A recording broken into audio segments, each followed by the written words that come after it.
Welcome to Duval County, ladies and gentlemen. Jacksonville, Florida, home of the Jacksonville Kings, coming in at 2-3, playing host to the DC Dragons, coming in at 3-2. Welcome inside the broadcast booth, everybody, alongside Brett Solberg. My name is Eric Vinson. Luke Schreiner and Top Kiefer in the stats truck for us this afternoon as Week 7 of Season 22 rolls on. Both these teams, Brett, coming off of a 2-game slide, looking to right the ship a little bit. And what better way to do it than at home for Jacksonville? DC is going to be a tough test, though. Yeah, DC, always a tough competition, especially for the last couple of seasons. It feels like DC has been that formidable opponent for any team coming in. But now, DC going in on their third straight road game have only scored 12 points in the last 2 games and have lost by a combined 47 points. So if there's any advantage that Jacksonville has in this game, it's going to be that sweet home field of the Lions' Den. Nonetheless, it's going to be a fun matchup, Eric.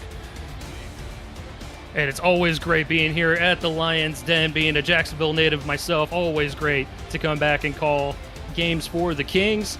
And it looks like DC is going to get the coin toss, and they will win the coin toss and get the football to start things off here. So we will see Sabaz Synergy come out and lead the troops following the kickoff. Hand is in the air, ball is on the tee, and we are ready to go here in the first coast.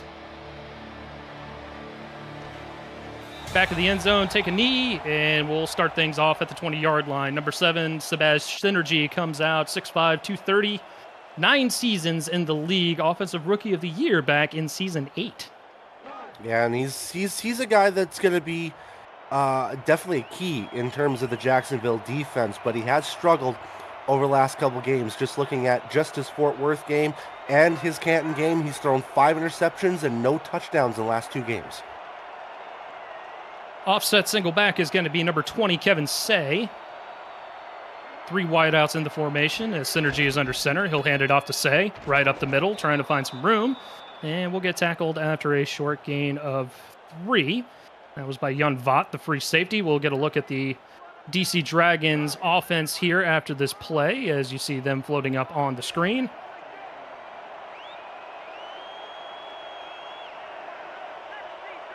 Looks like flipping the formation here. This time Sam Harrison, number 33, the halfback, as he gets the call, avoids the defender, and gets another gain of 3 out to make it a 3rd and short. Sabaz Synergy at quarterback, Kevin Say, Sam Harrison are the halfbacks, Chuck Steller the fullback, Nick Twice, Lyric Da Vinci, Mason Kirby, and Josh Gill are the wide receivers, Lauren Percoco, James Walters the tight ends, Ezekiel Rubin, James Judah, Quinn Zook, Joseph Ephraim, and Michael Percoco along the line as Kevin Say trying to get the first down yardage, and does. First down for DC. Yeah, very interesting that they're going run to start things off with the DC offense. I know that Synergy has struggled, but also Kevin Say has struggled through the last couple of games as well. He's only got 36 yards in his last 2 games alone. Maybe they're trying to kickstart his going so that Synergy can kind of ease things up. Synergy to take his first pass on the run, off his back foot and incomplete. He was looking for Mason Kirby, the offseason acquisition from Las Vegas, and that brings up 2nd down. Yeah, and the big thing for Jacksonville is going to be trying to stop Synergy early so that he's shaken early on in the matchup, because if you can get Synergy shaken, it turns that team into a one-dimensional squad, and that turns them into a very beatable squad.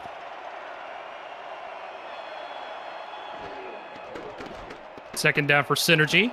Has time, going to fire it over the middle and incomplete. Couple different Jacksonville defenders in the area, brings up 3rd and long. Yeah, and I think the most underrated thing about Jacksonville's defense as a whole is that quality of defense. You've got guys like Havo Ramsey and K Magic who are rookies coming in who make immediate impacts to this, and then they have veterans like Alex Bond and Bernard Gooden to really focus on as well on the secondary. Jacksonville showing blitz on an obvious passing situation, 5 wide for Synergy as he's under center. Synergy airmailing it into coverage, incomplete, looking for Percoco, and Lauren couldn't quite hold on to that one, and that brings up 4th down. Yeah, and DC had 3 deep targets on that left side, which also it looked to be including Lyric Da Vinci and Mason Kirby on that left side as well. on either side of Percoco, and they decided to go with the middle option. The defense was ready for it 100%. So the drive stalls before they hit midfield. And we'll see a punt from Ron Van Cleef, and it's a good one. Out to about the 25, fielded by King Alexander. He'll bring it out to the Jacksonville 32, and O.J. Bruin will take over. 6'6", 220, third season with the team, but 6 seasons in the SFL.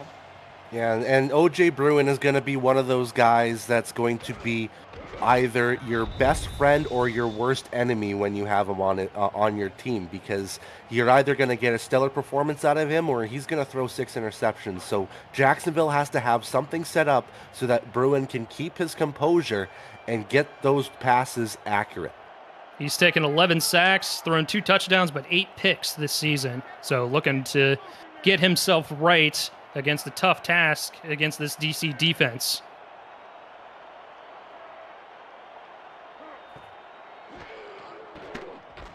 Bruin will throw to start things off. A quick throw and incomplete over the middle of the field. Gives us a chance to look at the Jacksonville offense. O.J. Bruin at quarterback, Sean Sanders, Shepard Verkarian are the halfbacks. King Alexander, Joe Beasley, Kingston Ellington, and Connor Weston, the wide receivers. Jim Copeland Jr. and Dot Williams, the tight ends. Bryce Randall, Brendan Ryan, Marcella Martin, and Carly Forge are along the offensive line.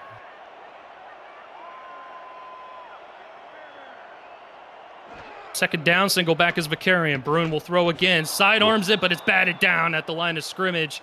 Brings up third down. Yeah, and what DC can bring to the table is great pressure from their defensive line. There's guys like Mike Wagner and Kano Fortson who have been studs on that interior line to really force quarterbacks into tough situations.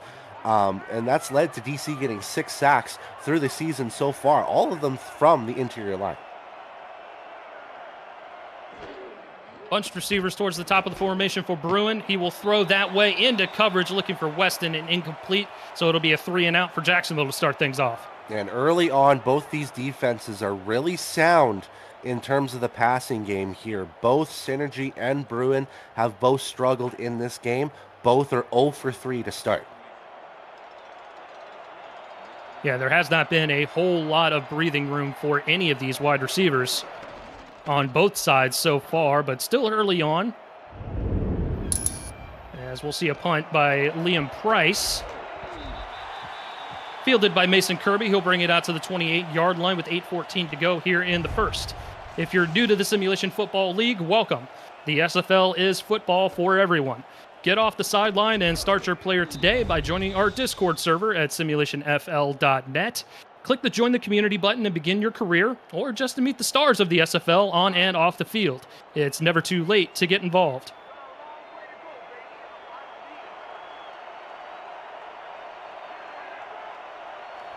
From the 28-yard line, Synergy under center, going with that offset single back look.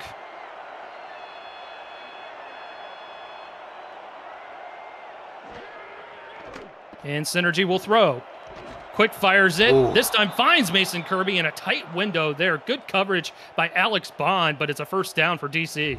And that pass was a combination of Synergy throwing it to only where Mason Kirby could get it, and then the leaping ability of Kirby as well to get his outstretched hands over Alex Bond, who's going to tackle him right around the waist area to try to pop that ball loose, and Kirby maintains that ball to get a quick first down for the Dragons.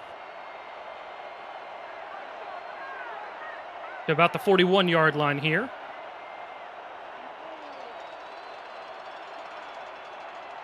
Da Vinci in motion. Trips towards the bottom of the formation. Single back is Kevin Say. He'll get the pitch, and oh boy, was he blown up in the backfield there. Tyquan Hale, big number 91, make the TFL. They tried to use Da Vinci as kind of a luring option to see if they could shift the defensive line to the left so that they could have that toss play work, but that line stayed put, and Hale just beat the line to get to Say. And off again, this time up the middle to Harrison, who goes nowhere.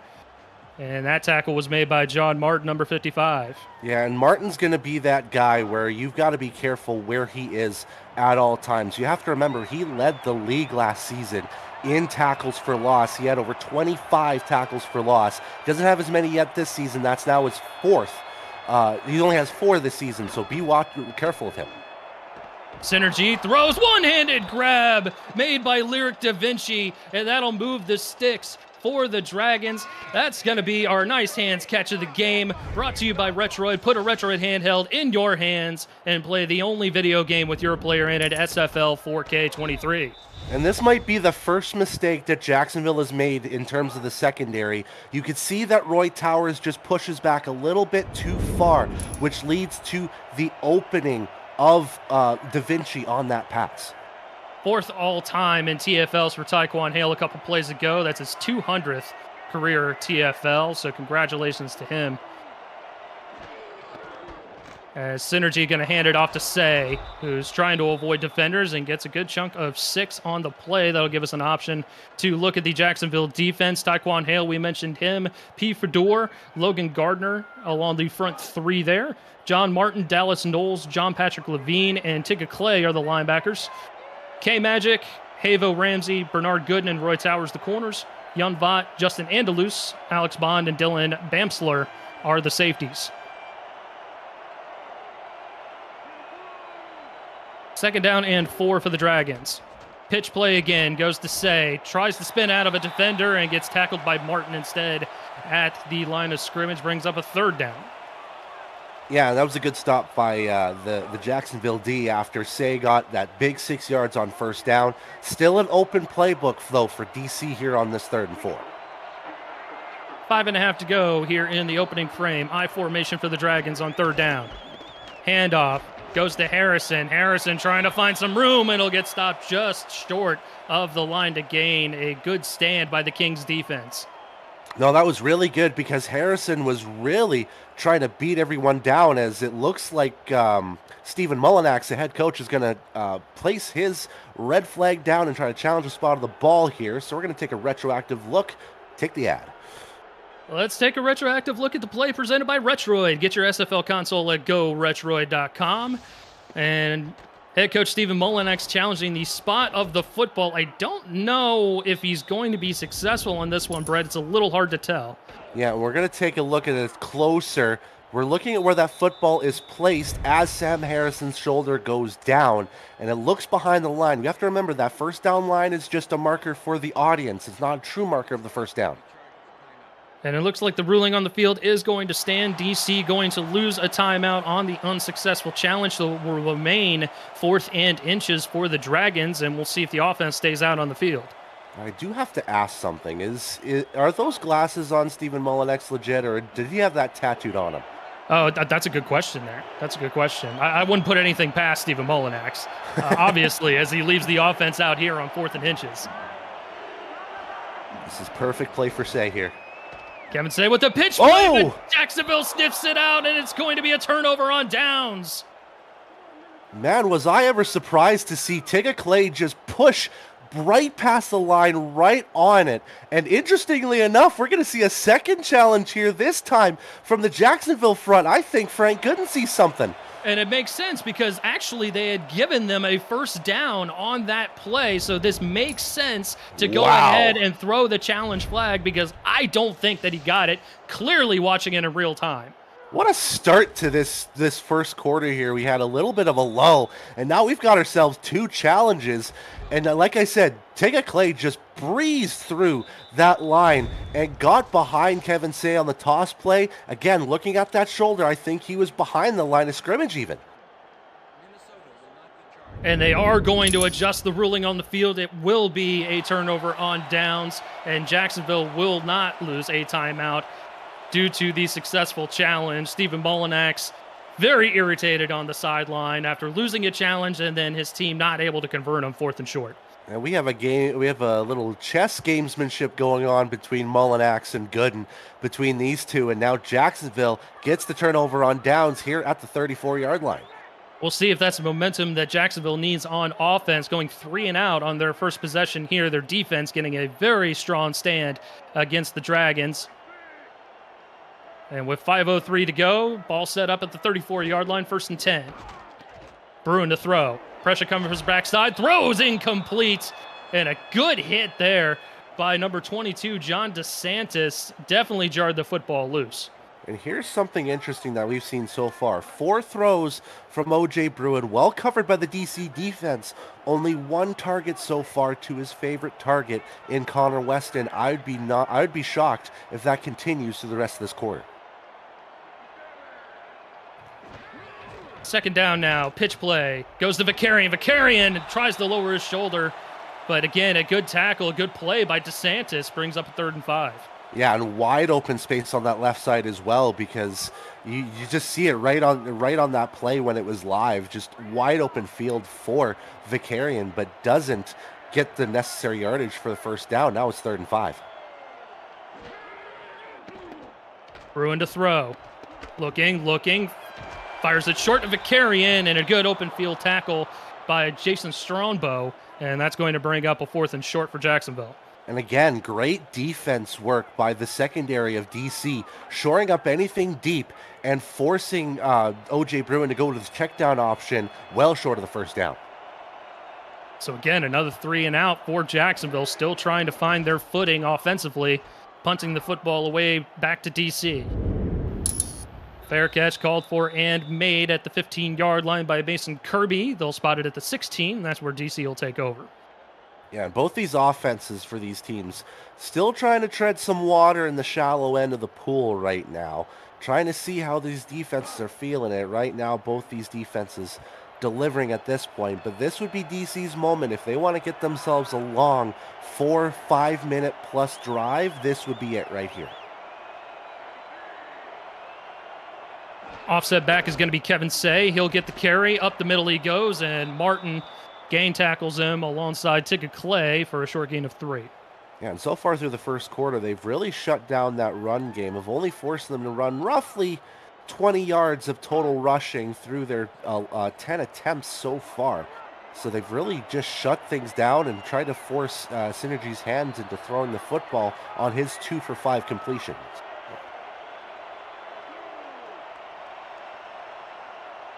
Synergy shifting to an offset eye. Handoff goes to Harrison, and again, John Martin just been all over the place, along with Alex Bond making the stop there for another short gain. Yeah, and that's what John Martin does, is that he has got that speed, he's got the agility that all of a sudden he's like one of those teleporters from Dragon Ball Z that the Saiyans do. All of a sudden you're at one place and then you're in the next. He's just there in every play. Hand off to Say, and Say is not going to get there. Tigga Clay with the stop, and Martin alongside to help out, and that brings up a 4th down for DC. Looks like we're going to get a defensive battle here in this ball game. Yeah, and then right now, both these teams have really delivered on the running end and have forced the hand of the passing game to really go around. And so far, we've seen 3 of 10 between these 2 quarterbacks, so why not continue this trend? Another punt for Ron Van Cleef. Fielded just shy of the 40-yard line, and King Alexander will bring it out there. Yeah, there might be a face mask there, and it is against the DC return team. So they're going to add 15 yards to that, and it's going to bring them up to the 45-yard line of Jacksonville. Yeah, it was a clear incidental face mask. You could just see how the body turned and where his hands were on that tackle. Definitely not intentional, so it's just going to move him up a little bit more, not quite 15, just 5 yards on the incidental face mask, but it's still really good field position for this Jacksonville squad, pretty much almost at midfield. Best field position of the day for the Kings. 1st down with 2:42 to go here in the 1st. Pitch play to Vicarian, trying to find the outside, doesn't get there. Good play by the defense of DC. We'll get a look at them quickly while we have an opportunity.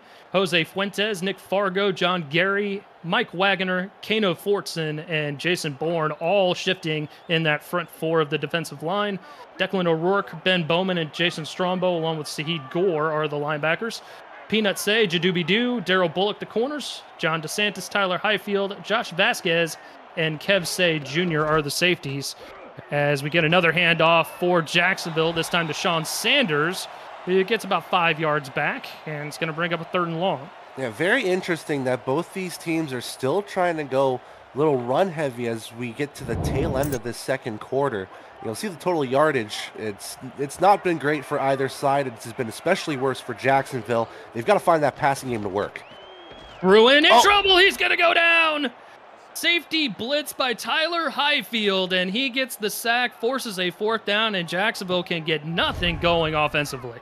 Yeah, and that was just open season for Tyler Highfield as everyone got a touch of the offensive line, and there was pressure from all fronts. You almost saw John Gary get involved as well. He almost beat his lineman. It was just a complete breakdown of the pocket to O.J. Bruin. He had no choice other than to hold the ball and take the sack.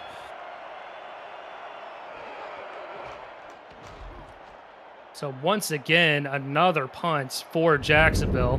Just cannot get anything going, even with the decent starting field position here, as Mason Kirby will bring it up to the 23-yard line of DC. Both these offenses, Brett, having struggles early on. DC with slightly more success, but a turnover on downs after their lone promising drive, it looked like. And we're not even 9 minutes in, Eric, and this is the 7th drive of the quarter.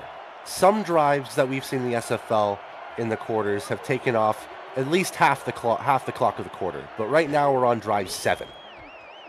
Kevin Say with the pitch play only gets maybe a couple as Martin and company make the stop for a gain of 2. And that's a good point there, just with all of the changes of possession. We're still in the first quarter. We haven't even gotten out of the first quarter yet. And, usually we're into the second quarter at least, maybe midway through the second quarter by this point in time. Handoff again goes to Say, hurdling a defender, trying to push his way through, and we'll get close to the line of gain. Going to bring up a 3rd and short. Yeah, and the one point I wanted to try to add into that as well that I just forgot to put in was I think it was either Canton's first or second game. That first half was only 5 drives, and we were seeing our 7th here between these two. Crucial 3rd and 2, I have to say, for DC. High formation for Synergy, hands it off to the fullback, and he's going to get the first down. Goes to Chuck Steller, the 4-season vet, and he will pick up the needed yards for DC to keep the possession. DC has handed off this ball now for the 15th time in this quarter, and the first one to Chuck Steller, and they use his power to get the first down. Might be the last play of the first quarter as Synergy shifts to a trips formation at the bottom of the formation. Shabazz finds Percoco, and that's another first down as we hit the end of the first.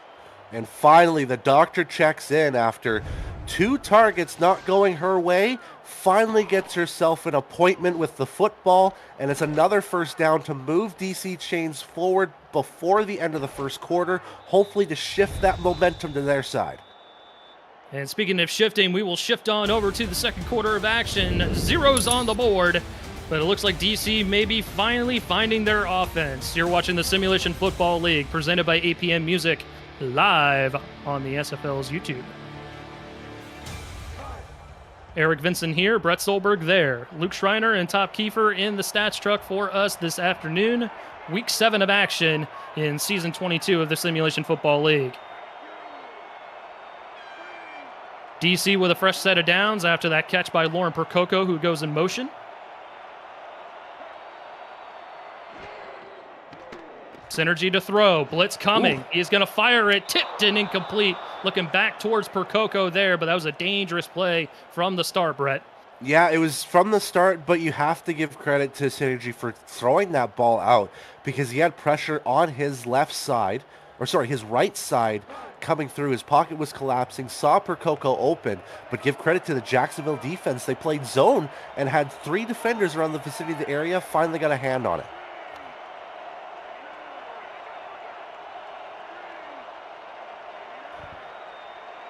Da Vinci in motion on second down.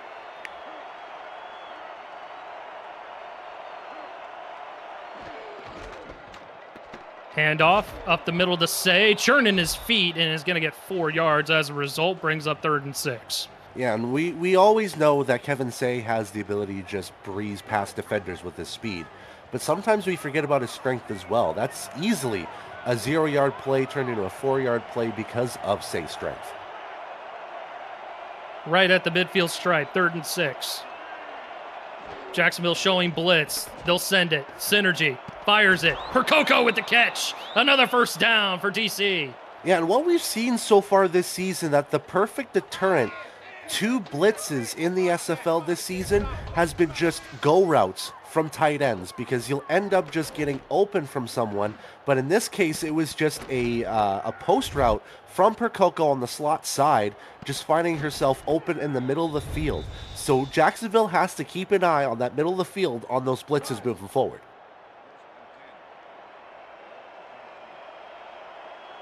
Couple catches now for Lauren Percoco on the day.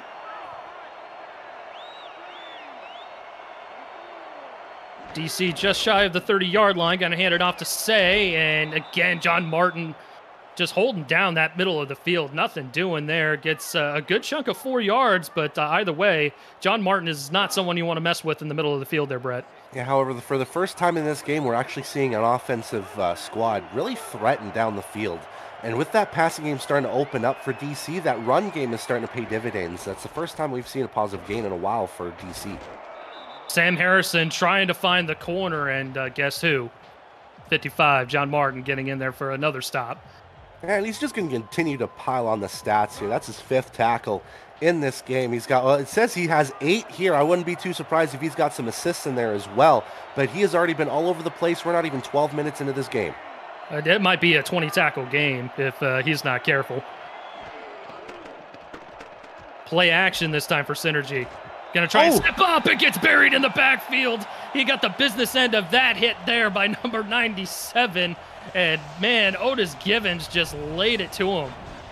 Otis is given the pain to, I guess you could say, to Shabazz Synergy on that hit. And that was a crucial 3rd down as well. First time we've seen a play action in this contest as well, and it doesn't pay off for them. So now DC's going to have to kick this off. I'm ready for a Pate. Pate, are you ready? I'm ready. And Pate is going to boot it up and through. Our first points of the game, courtesy of the Dragons kicker. And it's 3-0 here for DC. More importantly, Pate stays perfect. He's now 15 of 15 this season. I don't think there's a lot of kickers this season that have remained perfect through these first 5 and a bit contests. Pate! Ow! Love it. Jacksonville with not a whole lot of offensive production here to start things off in the first half of play. We'll see if they can right the ship as they bring the football out to the 20-yard line. Yeah, and right now their offense has been completely stagnant.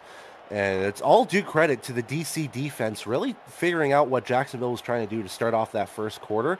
But if you need a drive to really change things up, this would be the one. And I think this is the first time we see split package here.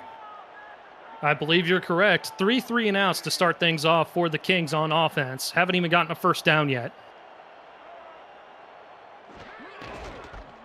Handoff going to go to Vicarian, trying to find some room. It looked like he might have had some daylight there for a hot second, but it's going to be no gain, 2nd down.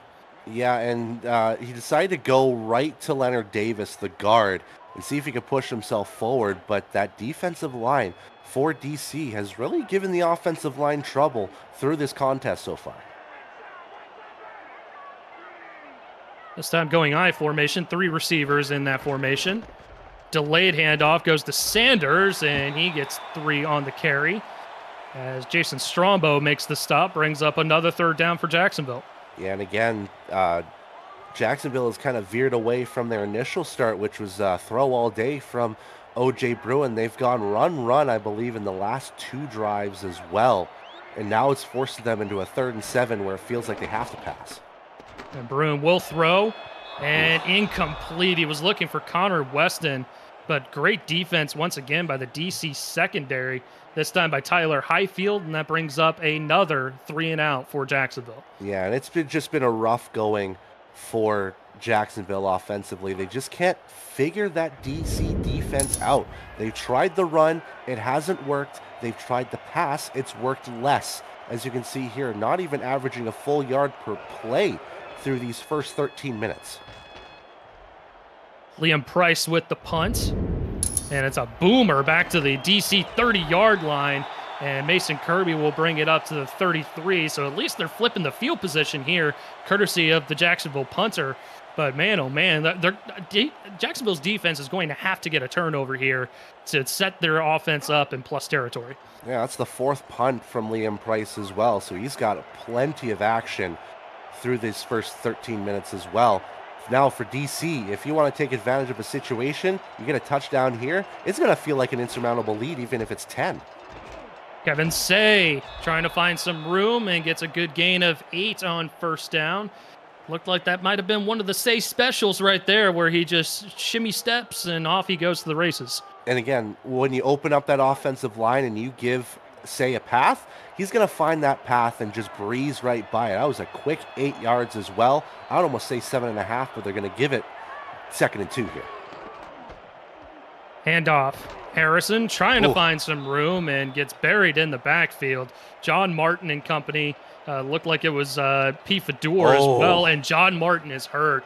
That is huge for the Kings defense. He has been the Swiss Army knife for Jacksonville, and he is not getting up.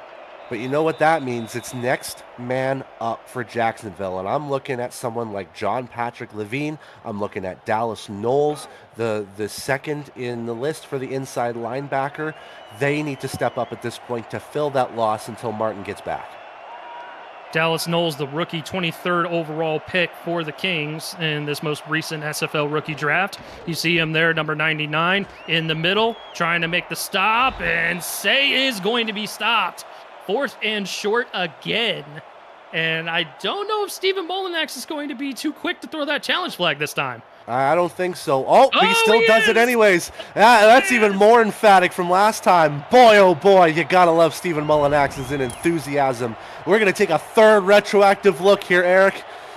Presented by Retroid. Get your SFL console at GoRetroid.com. Stephen Molinax, you animal. Let's look at the booth here and see what we can see. And again, we're looking at where Kevin Say's forward progression was, but we also have to look at where the football was as well. And there's just too many to count. That ball at this point still looks behind the first down marker. Is this going to be a 4th down? And it is going to be another lost challenge on a 4th and inches scenario. Stephen Molinax beside himself along the sidelines. He has lost 2 timeouts, 2 unsuccessful challenges, only 1 remaining here in the first half of play. So you'll have to remind me the rules here, Eric. Does that mean he's done for challenges for the game, Stephen Molinax? I do believe so, yes. He has used both of his challenges, neither of which were successful. No more for the rest of the ballgame for DC. So huge implications here if Jacksonville is able to turn some things around as they set up shop at the 26-yard line with 6:01 to go in the first half. I think the one interesting thing, going back to that 3rd down play, remember the last time they were in that 3rd and 2 and they decided to go with Chuck Steller and got it? They decided not to go with strength and try to go with speed. That was just a little bit more interesting with me that they didn't go with Chuck Steller on that one. That might have been costly on that drive. That's a great point there, Brett, and we'll have to see. It seems both of these defenses have snuffed out both of these talented backs in Vicarian and Say so far, as Vicarian gets the pitch play, trying to bounce it to the outside, and he'll get a gain of 4 before he's tackled out there by number 53, Jason Strombo. I think at this point, Jacksonville just needs to find something that's going to work. Right now, it's 7 yards each for Bo Sanders and Vicarian on 6 combined carries. And O.J. Bruin just hasn't found his targets yet so far in this game. Something has to work to get at least a 1st down. We have had only 2 drives collectively that have gone for more than 4 plays. And both of them were by DC, as Sanders only gets a gain of 1, sets up another 3rd down for the Kings.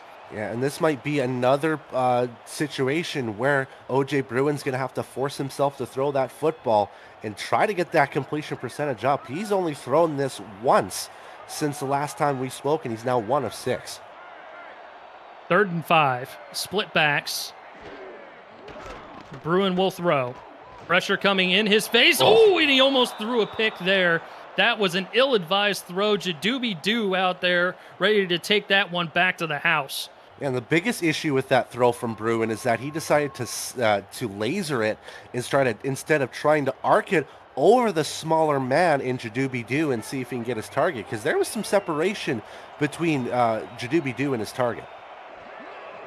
Frustration continuing to mount for this Jacksonville offense as they still are without a first down midway through the second quarter of action, as Mason Kirby will bring it out to the 31-yard line of DC, and we've got another injured player out there. Looks like one of the outside linebackers on special teams, Kevin Lewis, and we'll have to double check on that injury status as we move forward as well. Yeah, and again, once these injuries start mounting for a young team like Jacksonville, it's going to be tough for them to get back in a game even when it's 3-0. So they have to keep just pushing forward and persevere and try to keep that defense as stout as possible and try to keep this a close game. 5 wide for Synergy as he sets up under center. Blitz coming for Jacksonville. They'll send it. Synergy uncorks one. Into coverage. Percoco has it at the midfield stripe. First down for the Dragons. Yeah, if there's been one saving grace for DC in this offense so far, is just continually to target Lauren Percoco, and she's been delivering on half of it so far. Now, third catch of this game has definitely got it over the 50-yard mark with that one, and now DC once again at the midfield stripe. 29 yards on first down on the first play of the drive as they set up shop at the 50-yard line. Harrison in the backfield. He'll get the pitch play, trying to bounce it to the outside. Spin move, and he'll get a couple of yards as we send it over to SFL HQ for our first game break of the afternoon with Cameron Irvine. Thank you, Eric. Seattle Charleston right now in the third. John Lakeman to Davius Reed from 70 yards out. Both teams have 4 sacks. Both teams have 2 picks, and both teams' touchdowns have been their longest passes of the season. Tied at 7 in the third. Back to you. Thank you, Cam, as Kevin Say finally starting to break free. He'll get first down yardage out across the 40-yard line near the 35. Yeah, and if you just want to look at the discrepancy between these two teams so far, you can look no further than the total yards between these two teams. DC has walloped them so far, have a 10 times advantage. DC at 143, Jacksonville just at 13, but it's still a 3-0 score. We'll see if the Kings defense can make another stand against this DC offense.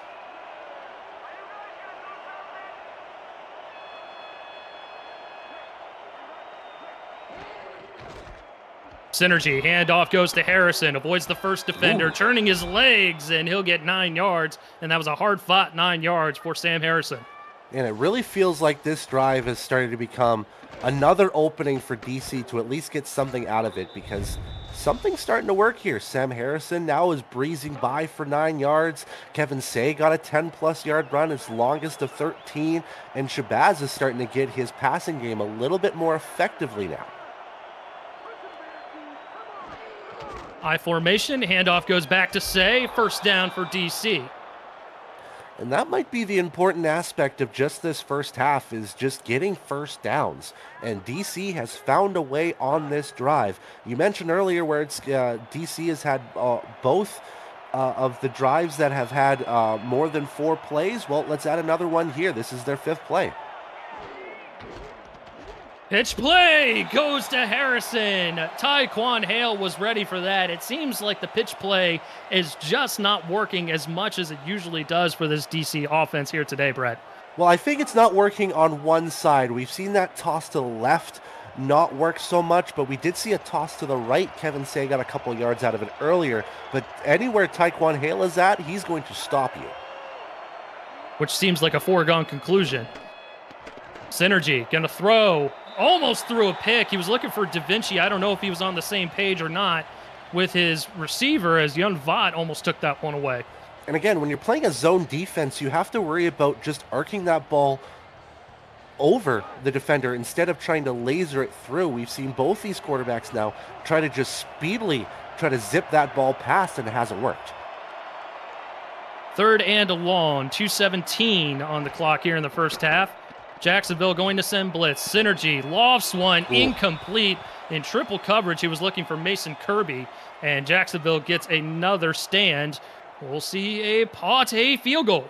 Yeah, and again, I don't know if that was a smart pass from Synergy, like you said.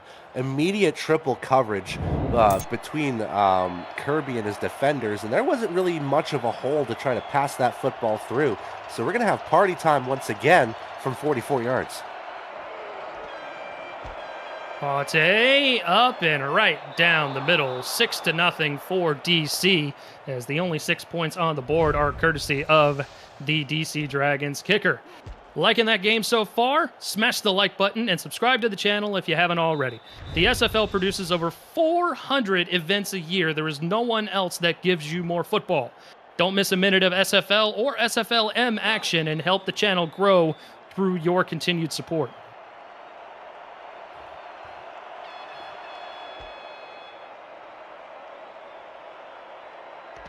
Short kick this time as Jacksonville will get a return. Spin move out to the 27-yard line, so decent starting field position for the Kings. And it's been very difficult to watch so far. This Kings offense struggling mightily against the DC Dragons, and we kind of had a sense this might happen here going into this ball game, Brett. Yeah, we had a feeling that, as if OJ Bruin can't figure something out, they're going to struggle. And right now, struggling that they are. 1 of 7 from OJ Bruin for 4 yards. That ain't going to cut it here in the SFL. He needs to improve it. Maybe get some short passes, work on his checkdowns, get that completion percentage up at least. Handoff, Vicarian, bouncing into the outside, then cut back inside. He's going to get a good gain of 7 to start things off on first down. And we'll see if that can continue, because we haven't seen too many of those plays, Brett, from the run game of Jacksonville as we hit the 2-minute warning here in Jacksonville. 6-0 your score. DC on top. You're watching the Simulation Football League, presented by APM Music.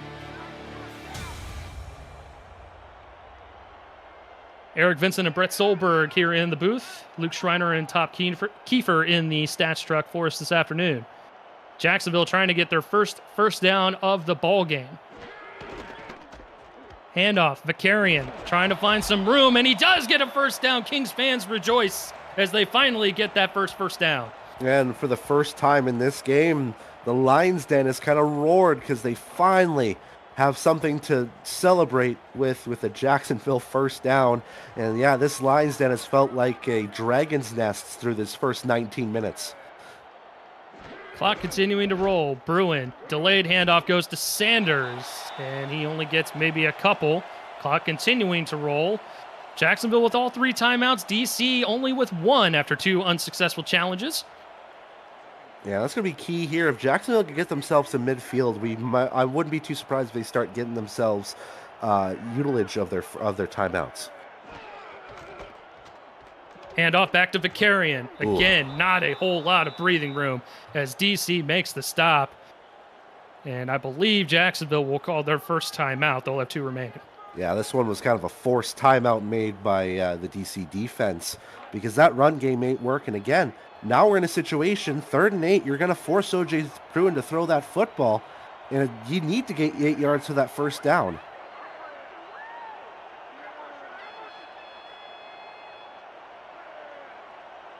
Or wide for Jacksonville. Beasley shifts in the slot. Bruin to throw.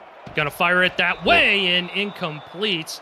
He was looking for Beasley, but again, tight coverage by the Dragons in the passing game forces another incompletion and another 4th down. Yeah, and it just looked like Beasley wasn't ready at all for that pass. I don't think he had his arms out at all. It fell on his shoulder, it looked to be, from our angle, at least from the booth. And again, this passing game is just completely out of sorts through the first half. Liam Price with another punt. Another big one back to the 15. Kirby takes it up to about the 25. And just under 60 seconds to go. 1 timeout for DC. They will see if they can add some points before giving Jacksonville the second half kickoff. All right, Eric, I'm going to throw you the coach's earbuds here, and I'm going to ask you a question. With 59 seconds left, 1 timeout at the 25-yard line, what would you do if you're DC? Well, open up the passing game a little bit here. We haven't seen it too much from Synergy. He's thrown it a lot to Percoco. Might want to look her way here. Instead, we're going to get a first down handoff to Kevin Say. Clock going to run. And neither team in any hurry to call a timeout. Yeah, I wouldn't be too surprised if DC just runs this out as well, because they've got a 6-point lead. They know that their offense is cooking in comparisons to their counterpart right now, so there isn't really any rush to really get things going. But if they see something open, I wouldn't be too surprised if they try to sling it that way as Da Vinci starts to swing his way over to the right side.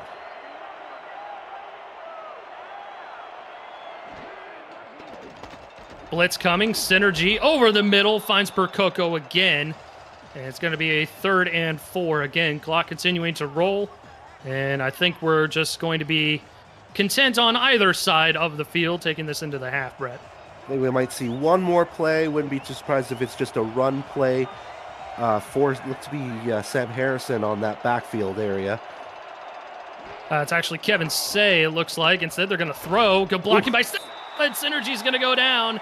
And DC going to call their last timeout, or with 1 second remaining.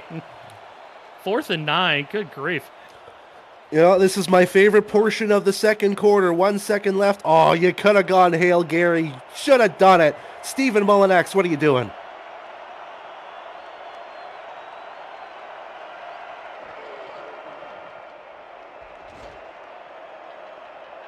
So a punt to Jacksonville with 1 second to go, and that 1 second will run out pretty quick here as the clock hits triple zeros. We have reached the end of the first half.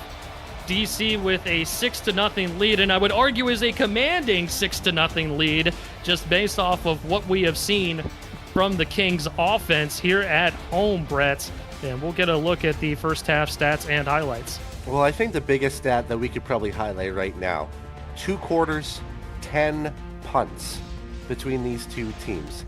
Yes, DC has figured something out offensively, and that might be in due part because of the injuries from John Martin and the linebacking core as well. That has opened up the run game a little bit more, but both these teams still struggling to get even anywhere close to the red zone at the moment. You can see the big stat there, 1 of 8 from OJ Bruin.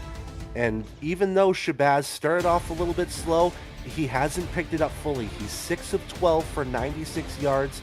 No quarterback has made a mistake yet, but it's just been slow goings for both these teams. DC has the advantage just because they can string out a drive longer than 4 plays at this moment. And Percoco, your player to watch at halftime there, 4 catches, 53 yards. I would argue is mildly pedestrian as far as numbers are concerned, but yet that's the halftime player to watch in this one. 6-0 DC on top of Jacksonville here in the Lions Den on the First Coast in Jacksonville, Florida. I am Eric Vinson. This is Brett Solberg. Next to me, Luke Schreiner and Top Kiefer in the stats truck for us this afternoon. Jacksonville going to get the second half kickoff, and hopefully for them, we will see some offense out there on the field. 1 first down in that first half of play as King Alexander brings the football up the field, and a good return out to the 32-yard line for the Kings. And then the big thing here, like I said earlier on, they've got to figure something out on either side of the ball. Are they going to get their offense going through the run or through the pass? Both haven't really worked right now. Both the running backs, Sean Sanders and Shepard McCarrion, aren't doing great. OJ Bruin not doing that much greater. So they have to figure something out. Hopefully they've got some adjustments coming into this third quarter, though. And both these teams trying to keep pace in their respective divisions, with 2 teams being 5-0 in each of their divisions. Oh. Jacksonville with Florida in the east, and in the north, you've got the Canton Classics as Jacksonville with a big run play by Vicarian to start things off. 1 play, 1 first down. Look at that, Brett. And here's what we didn't see a lot of between either team in the first half. Stretch runs to the outside. They were focused on pitch plays. It didn't work for either side. So Jacksonville says, you know what? Why don't we just stretch hand off it instead and see if that works? Boom, first play, 10 yards. A little bit of a confidence boost here for the Kings offense as they set up after the first down. 3 wide, I formation, handoff goes to Sean Sanders this time, trying to find some room, and Sanders will get 2 on the play, 2nd down. Yeah, and immediately you can see DC starting to figure it out a little bit. That was another attempt at a stretch run, but instead Sanders goes inside instead of out on an intended stretch run, and you can see Josh Vasquez come in right away to try to stop him. Got 2 yards though.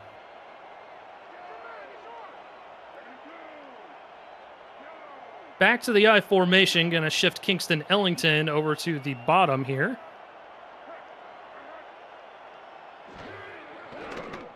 Bruin to throw, shifting, looking, he's going to take off. Spin move, and he runs right into the linebacker on that play. It's going to be a short gain of maybe a yard.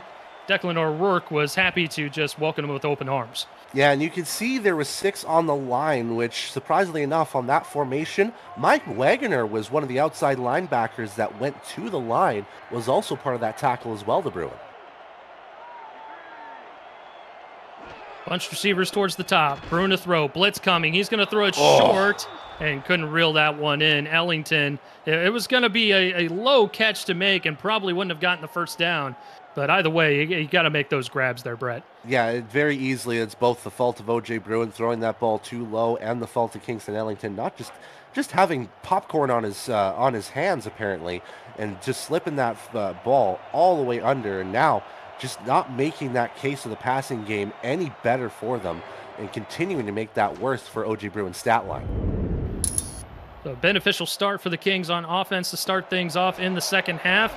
Same result as a punt goes back to DC, and they will take over at the Dragon 21-yard line.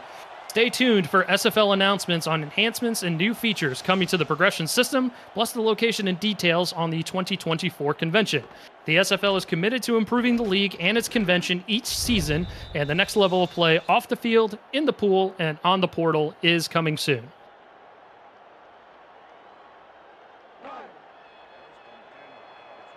So from the 21, first possession for the Dragons here in the second half.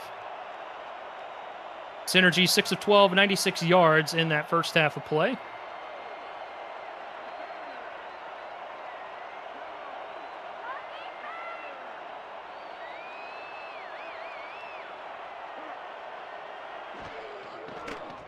Synergy, short drop, airs it out to Percoco, who has been the target du jour here today for Synergy, and another first down for the Dragons. Yeah, 13 of those attempts, 8 have gone Percoco's way. Great call, Eric, on that. And Percoco just continues to be open. Again, that middle of the field you have to really be worried about when it comes to tight ends, because they are the greatest proponent in catching targets between that second and third level defense, those linebackers to safeties that I always talk about.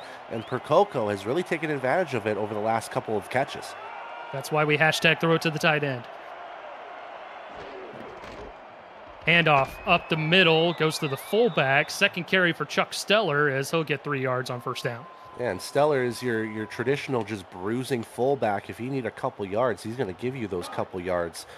He had a bigger impact for the first 3 games of DC's season so far. Has really been shut down as of recently, especially with the introduction of Sam Harrison. Say with the carry, going to get close to the line to gain. They'll in fact give him forward progress across that line to gain, and it will be a first down.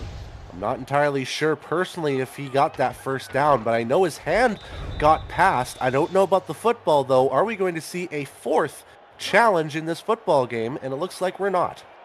I don't know if it would be worth it on that particular play, but either way, I'm with you, Brett. A little bit of a suspect spot once again here from this officiating crew.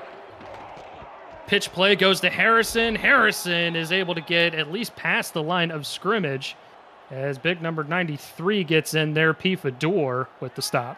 Yeah, the defensive line for Jacksonville has really responded for these linebackers being down, especially Hale and Fedor, who have done great work in trying to get to the running backs as quickly as they can. 3 wide for the Dragons. Pitch play goes back to Say, who gets tattooed in the backfield. Dylan Bamsler bamming into him in the backfield. What was something that I said not just 3 minutes ago, that the pitch play was not working? Well, it feels like DC hasn't really changed from that narrative. Pitch play once again gets demolished by Bamsler. 3rd and long now for DC. Crowd on their feet here in the Lions' Den. Haven't heard them roar quite so much here today. And the pass is complete to Da Vinci. We gave him our Retroid nice hands catch of the game earlier on in the ball game, and he makes another great one here. Yeah, and that's just, again, throwing an absolute laser beam to where nobody else could reach it, and Da Vinci had amazing leaping ability to catch it basically in his rib cage and hold on to it after the hit, too. Into plus territory for the Dragons. Handoff goes back to Say. Good play there by Tigga Clay, coming in like a rocket and making that stop. And again, we still have no sign of John Martin so far after his injuries. So it's going to be on Tigga Clay and John Patrick Levine and Dallas Knowles to really try to shore up that linebacking and that second level of defense. Synergy spins, fires, and incomplete. I'm not sure if he had eyes in the back of its head, but he saw Josh Gill somehow, some way, and then Mason Kirby almost came up with it. Yeah, and then Solomon Bates, again, one of the linebackers coming in for that injured John Martin, coming in and getting his hands on the football, being really smart to get through that. And you can see a change of pace from DC has led to Shabazz being a little bit more accurate through these last 10 attempts. Synergy, looking, uncorks one, middle of the field, it just made! Touchdown, Lauren Percoco! And your diagnosis, Jacksonville, is a burnt defense courtesy of the doctor. Lauren Percoco has been Shabazz's favorite target through, just beats young Vaught. No chance on a basically looked to be a 6-inch disadvantage that Vaught had. Caught it over his head and into the end zone. Percoco goes. The doctor checks in one more time to the end zone and finds Pater. Over the century mark, lone touchdown on the board for either one of these teams today as Paute adds the extra point, 13-0 now your score as the Dragons continue to extend their lead. Man, what a big touchdown, and especially in a game that has gone so slow and has been an absolute trench battle between these two teams. Will that be the difference maker? Can Jacksonville respond in kind? We don't know. We certainly haven't seen it thus far for the Kings on offense, looking to get something going still in this ball game, courtesy of their defense, despite not doing literally anything really on offense. They have had 2 first downs all game long. Yeah, and I think because of O.J. Bruin's woes in the passing game so far, it's really led to Jacksonville's struggles, because if O.J. Bruin can get hot at a certain moment, that's when he can become an effective offensive player. If that pass game is non-existent, you trust in that run game, and I don't trust it as well as I should if you have Kevin Say behind in comparisons to the likes of Vicarian and Sanders. Pitch goes to Vicarian, bounces it to the outside, looking for extra space, and does. He'll get the first down as he beats the corner there. That was a very good and patient run by Vicarian to give the Kings a first down. Almost a carbon copy of their first play on their last drive. Instead, they go with a toss to Vicarian. Again, that open space is there for Vicarian on the left side, so they just continue to push that forward. I wouldn't be too surprised if they try that again. Fooled DeSantis on that play, thinking he was going to cut back inside. Instead, pushes it back towards the sidelines and is able to get just enough there. An 11-yard gain on first down. Fresh set of downs. Sanders going to get buried just past the line of scrimmage there by Declan O'Rourke, only a short yard of 1. Yeah, and Jacksonville needs to find something consistent in that offense. That's what hasn't been working. They find something that works for one play, and then they get shut down immediately afterwards. So what is Jacksonville going to do on the second down play to get more than just a couple yards? High formation again another carry. Vicarian trying to find some room, and he'll get back to the line of scrimmage. There was just absolutely nowhere to go. Fargo makes the stop. Yeah, and the issue, again, like I said, they try to find something that works. They get one to work, but it can't manifest into multiple plays. And now we're seeing the struggles come to light here. This is their 8th chance to get a first down on 3rd. Let's see if they can pay it off here. Bruin, blitz coming, shuffles, looks, fires, complete over the middle to Connor Weston, and that'll be the first third down conversion of the ball game for the Kings, and boy, it couldn't have come at a better time. Hey, if you need yourself a first down conversion, why not go with your favorite target that you've had so far this season in Connor Weston? He had his man just beat, a little bit ahead of Daryl Bullock, and we talk about the height disadvantages that the corners have now these days. We're seeing these shorter corners come. This is where the quarterbacks throw it over their heads, and now we're starting to see the effects of it. Into plus territory for the Kings after that 19-yard completion. Pitch play goes back to Vicarian. Good stiff arm, passes it out to the outside. He's off to the races. Close to the 25, inside the 25, and out of bounds for a first down. Great run, best run of the game. This has to be the first time that we've seen some light in Jacksonville's offense, essentially. Now, for the first time, they've pushed themselves past the 30-yard line, and it has everything to do with the momentum starting to set by Shepard Vicarian on these crucial first down plays. We've now seen two plays that stretch to the outside, whether it be a handoff or a toss, and it's gotten them first down yardage. Bullock has been brought back from the shadow realm on this first down. Under 3.5 to go in the third. Handoff goes to Sanders, trying to find some room, and does. Easily one of his best runs of the afternoon for a gain of 7. Jacksonville finally with some cooking here. And now that DC is focused on that outside stretch, that inside is now going to be a weak point on the DC defense. So great work to change things up, get Sanders right down the middle for 7.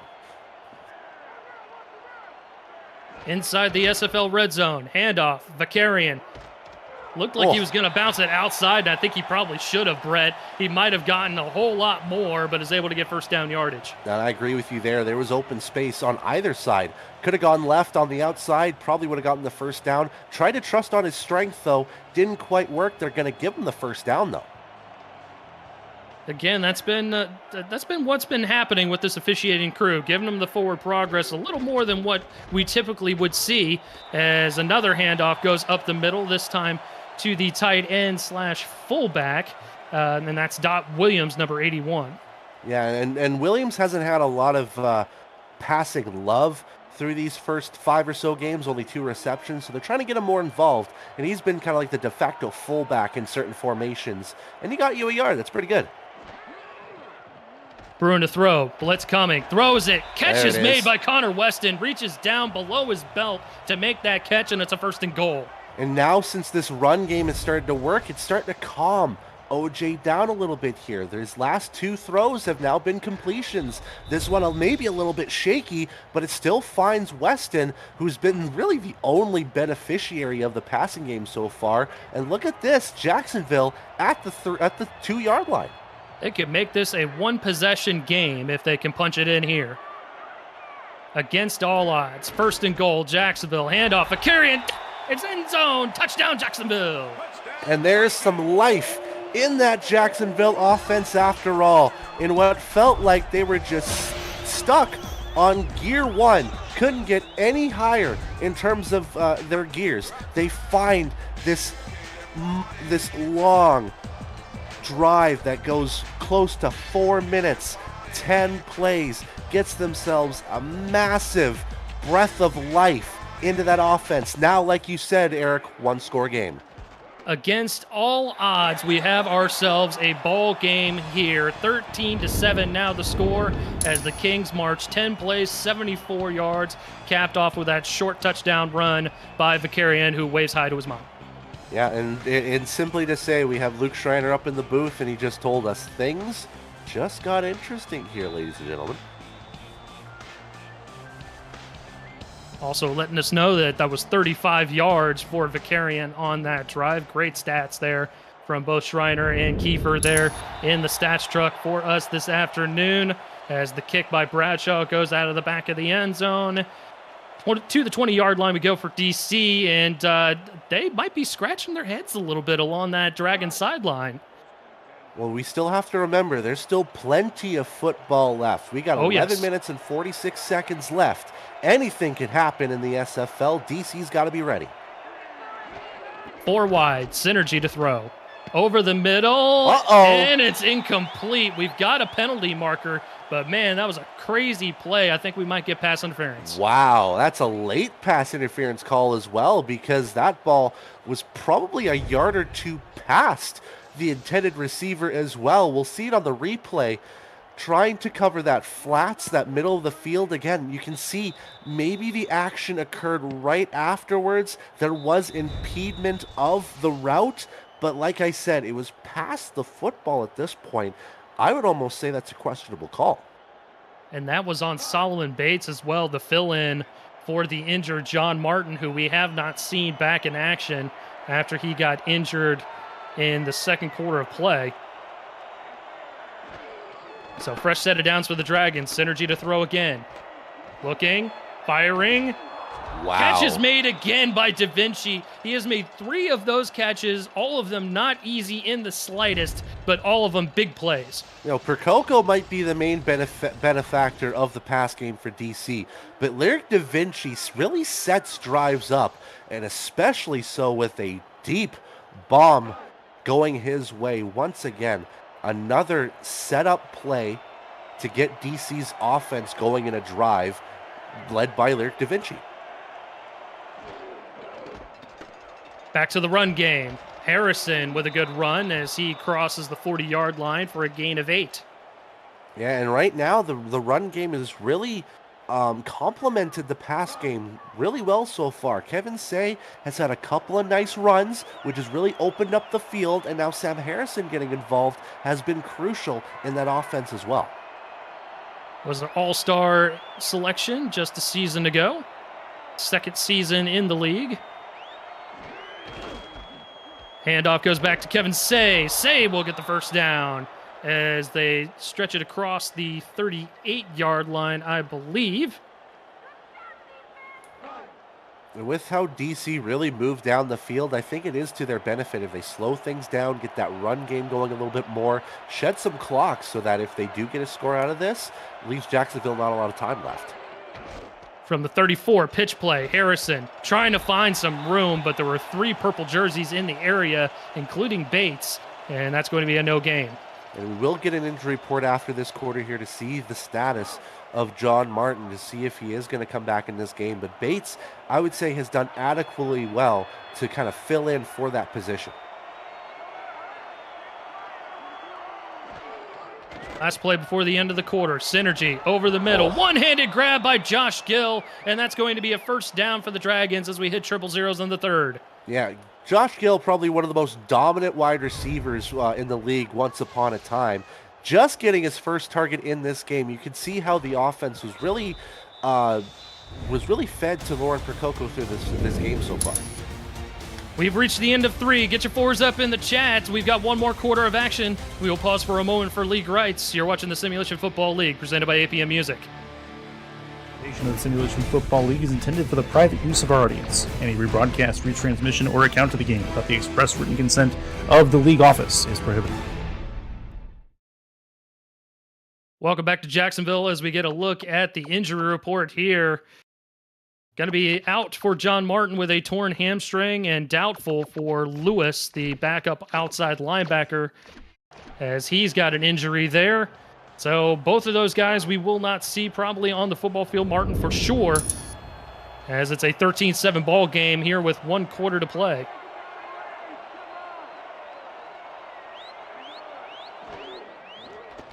Synergy over the middle. Percoco, tough catch made, and that's a gain of 8. Yeah, very unorthodox to see Lauren Percoco on a short route, but we see it in this instance here. And it still works out. You got to remember, Lauren Percoco is an imposing figure at tight end. She's a big target, and if she can get herself open at any spot, she's going to get that football tonight. 6'7", 260. Big target there for the Dragons on offense. Handoff. Kevin Say, no room to go. Gets maybe a half a yard as Bates makes the stop. Yeah, again, adequately has been the job for Solomon Bates so far in this game to fill in for, now that we know it's torn tricep, John Martin's going to be out for the rest of it. So Bates, for this last 9 minutes and 15 seconds, still has to pull his weight. 3rd and short. Big 3rd down for the Kings on defense. Pitch play goes to Say. Say is going to get wrapped up in the backfield. Tackle for loss for Tigga Clay and Jan Vaught. And it started off with Tigga Clay getting past the offensive line and getting to Say, stopping any moment, and then Vaught coming in with that secondary hit to get him fully on the ground. And once again, we have party time at 31. Vaught with his third field goal up and through for the Dragons. And once again, Jacksonville able to do just enough on defense to limit the damage. It is a 9-point ball game with most of the fourth quarter to go. Yeah, there's still plenty of time for Jacksonville to get 2 possessions out of this. But the first step here is to convert on their first drive instead of letting it simmer. We know the potential now of what Jacksonville can bring to the table. Can they repeat it from their last drive? Alexander going to get another nice return as he brings it out past the 30-yard line for the Kings. And we've got another injury. That's Wally Rayner on the field. It's one of those special teams guys that maybe got a little bit caught in the middle of the fracas of special teams players on both sides. Doesn't look like he's getting up too quickly here, but nonetheless, going back to where we're seeing right now, Jacksonville needs to take advantage of an opportunity that they have, limited DC to 3 points. They need to get themselves some points themselves. Williams at fullback, Vicarian the halfback as Weston goes in motion.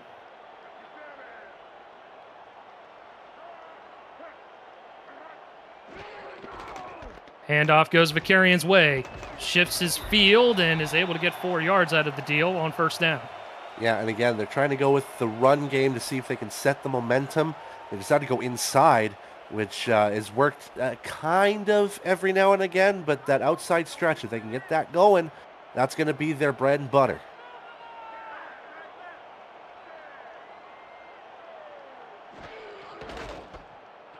Back to the run game. Sanders, and good push up front there by the Dragons. Defense limits the damage. He'll get maybe a half a yard.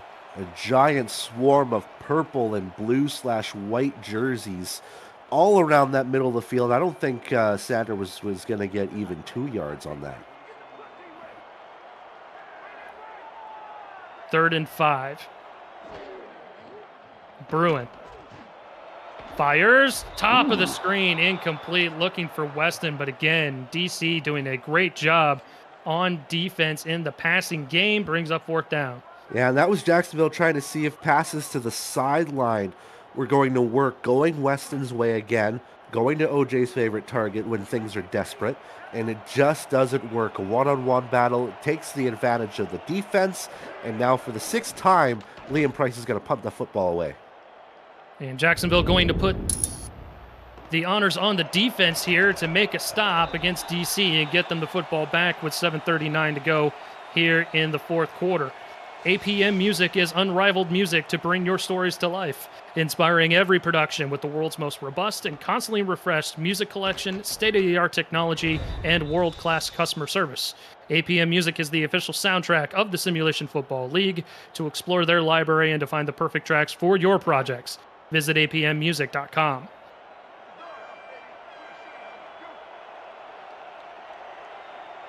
Setting up shop at their own 22-yard line, DC with a 9-point lead. Back to the ground game. Kevin Say with about a 5 or 6 yard gain on first down. Yeah, and that's kind of what they need, DC, is just these 4, 5, 6 yard gains from the running backs. They don't need to do anything pretty. They know they have the advantage with these last 7 minutes. They don't need to do anything elaborate or spectacular. Just move that ball down the field, choke up the game clock.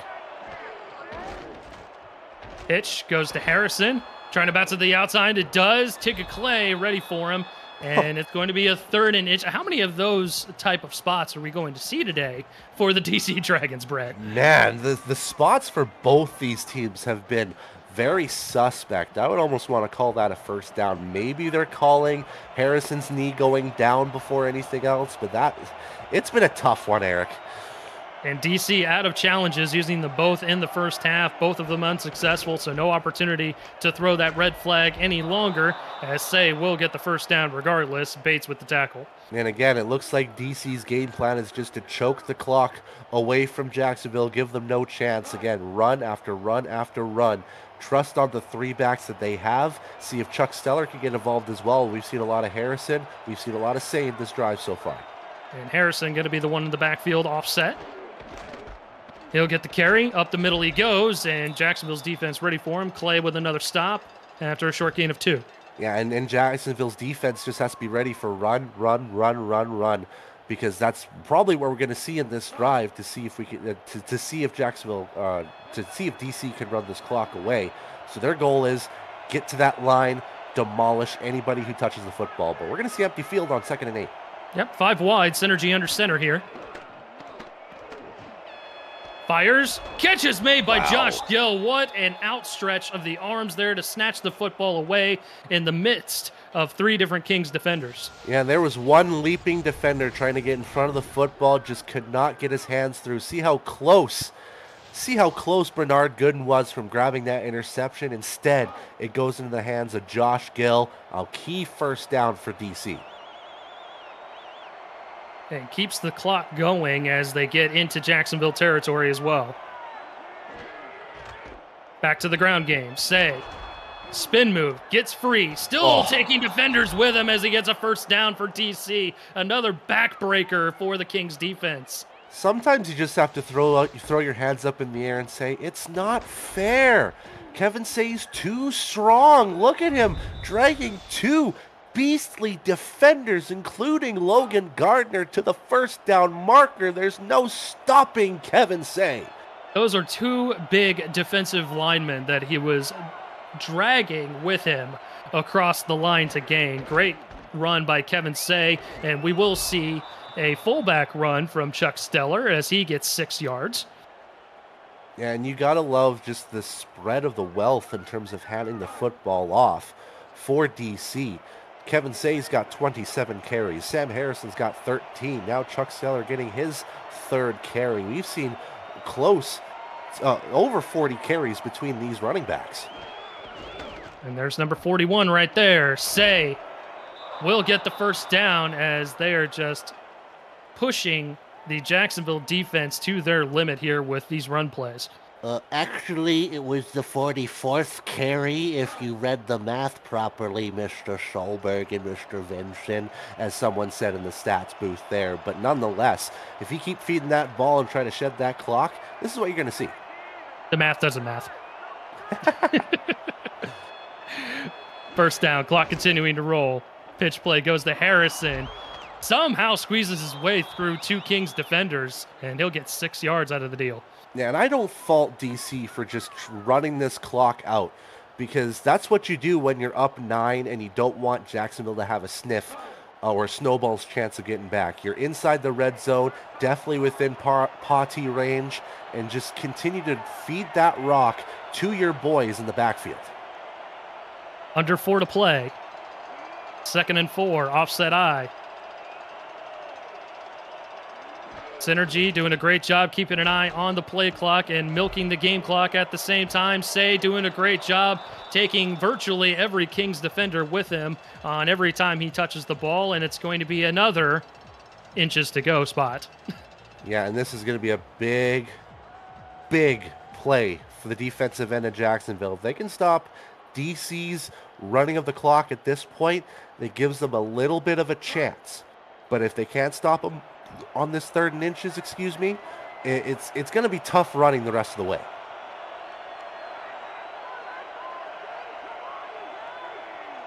Down.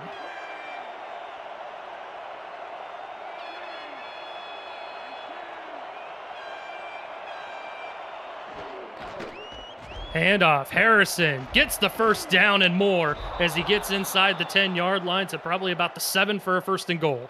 Yeah, and if I'm DC, I would at least shed the next 30 seconds of this. Get to the 2-minute warning inside your opponent's goal line would be probably the most ideal situation for DC at this moment. Yeah, there is no need to take any chances at this point, being up 2 possessions, just about 2.5 minutes to go. You're possessing the football. Just run it right up the middle with your 3 talented backs and get out of here with a win on the road.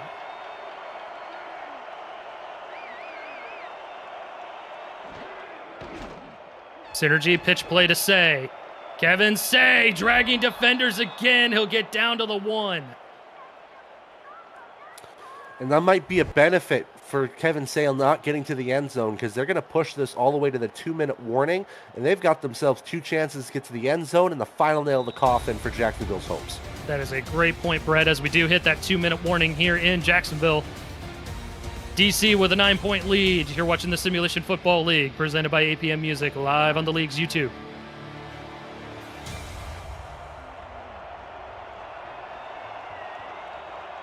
From right at the 1-yard line, DC with an opportunity to put this football game away. Handoff. Say, diving end zone. Touchdown, DC. What a tough run by Kevin Say to basically give the Dragons the ball game. If you hear us in the background, you can hear the final nail getting hit by the hammer. Thunk, thunk, thunk. Ball game has been said by Kevin Say, the face of the DC Dragons, diving himself in. Doesn't matter if he gets hit right at the line. He will persevere and push through. DC's got the ball game. Win number 4 on the road for the Dragons. And that 1-yard score gives him the century mark on the day as well. Pate will add the extra point. 23-7 the score. Later tonight, SFL action on YouTube begins with SFL powerhouses Florida and Arizona staring each other down at Fatality Field. Kickoff at 6:30 p.m. Eastern. Other games include Canton and Louisiana, Denver and Indianapolis, and Queen City, Minnesota. For the full schedule of kickoff dates and times, visit simulationfl.net.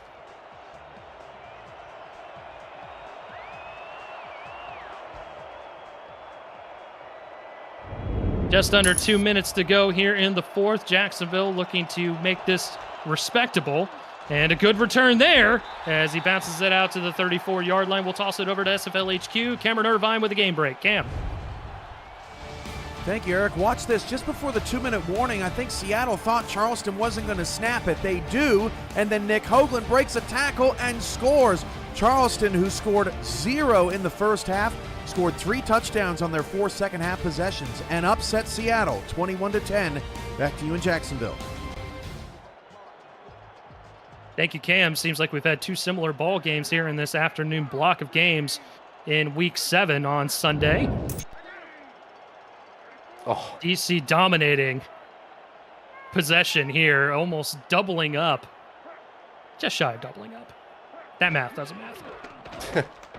Bruin to throw, near sideline, incomplete. And again, that's been what has happened all game long here, Brett, is that this DC secondary has clamped shut on O.J. Bruin and the passing attack for Jacksonville. yeah, I do have to say this. When's the last time we've seen a quarterback, aside from a Canton game, go 3 of 13 in a football game? It's just been ridiculous. Yeah, O.J. Bruin, not a particularly great stat line here today as he throws. Well, that'll help. And that'll definitely help. You're absolutely right. King Alexander, the rookie, making the catch there for the first down. Jacksonville calls a timeout, 2 remaining. Yeah, and the big thing is that Jacksonville's been trying. That's been the big key here, is that Jacksonville has tried different avenues, different ideas to try to get their offense going. It's worked in spurts, but hasn't worked in a full drive, except for one in this game where they kind of balanced that run and pass game a little bit, and it just worked that one time. But aside from that, it's been a struggle the rest of the game. Bruin again trying to thread the needle there, this time to Jim Copeland Jr., one of the extra tight ends there, and that falls incomplete. 1 minute, 40 seconds on the clock. And you're absolutely right, Brett. There has been some fight from this Jacksonville offense, from this Jacksonville team overall, I'd say. Despite only getting 3 first downs, they made it a 1-possession game earlier on, and just has not quite fired on all cylinders today against a tough DC defense.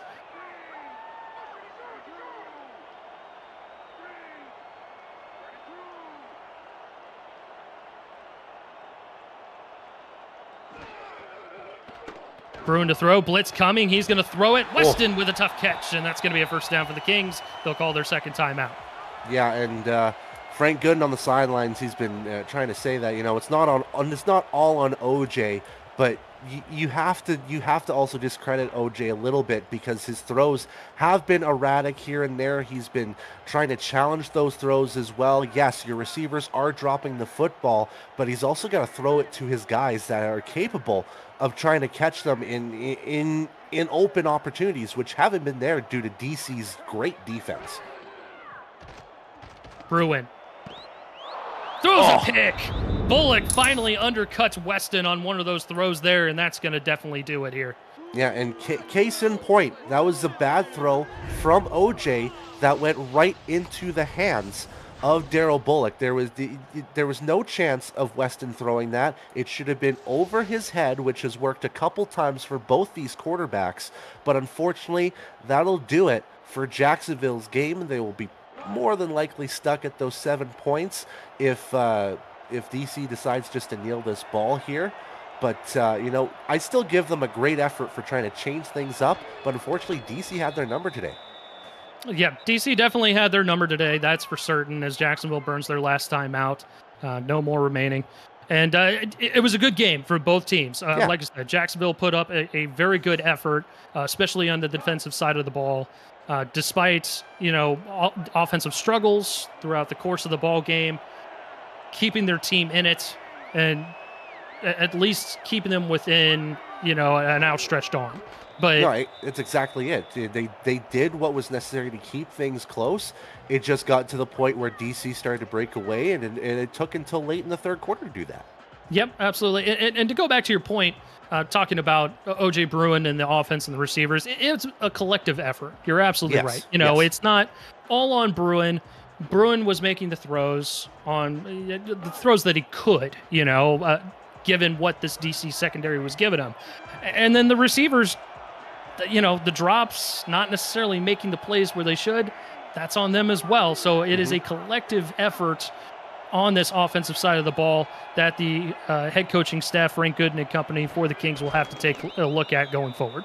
Yeah, and this shouldn't be something that I'm trying to discredit the Jacksonville team at all, or the coaching staff or anything like that. But we know what they're capable of. They have the offensive capability with this team to do really well, and they've got one more chance before their Week 9 bye week to just kind of tweak things up. And they've got basically a Week 14 rematch in the form of Atlanta at home. And you got to remember, last season Jacksonville walloped Atlanta at home in Week 14. So Atlanta's looking for some revenge, but maybe Jacksonville can get a little bit of love next week and get back to winning ways.